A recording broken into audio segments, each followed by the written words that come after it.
Welcome to our channel. Today we how to activate Acorn TV on Roku step by step clearly.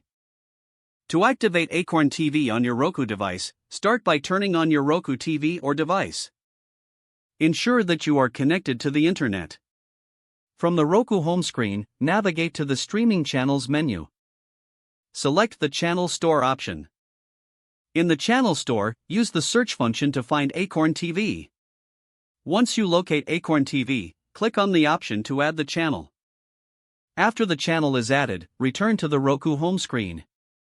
Launch the Acorn TV channel. On the welcome screen, note the activation code displayed. Next, open a web browser on your computer or smartphone. Visit the Acorn TV activation website at acorn.tv/activate. Enter the activation code from your Roku device into the provided field. Sign in with your existing Acorn TV account or create a new account if you don't have one. After logging in, confirm your activation.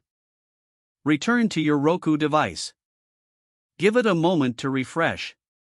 Once refreshed, the Acorn TV channel should now be fully activated. You can now start browsing and enjoying your favorite shows on Acorn TV.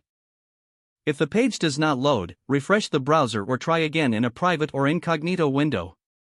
Make sure you are using the correct email address, then retype it carefully to avoid small typos.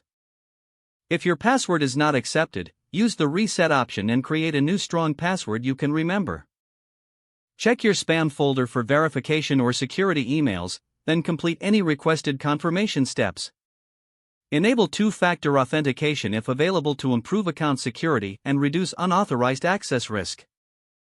After signing in, review your profile details so your contact information and settings are accurate and current. If you see an error message, note it down and try again after restarting your device and internet connection. Log out when you finish, especially on shared devices, to keep your account and payment information secure. If the page does not load, refresh the browser or try again in a private or incognito window. Make sure you are using the correct email address, then retype it carefully to avoid small typos. Don't forget to like this video and subscribe to our channel for more step-by-step tech guides.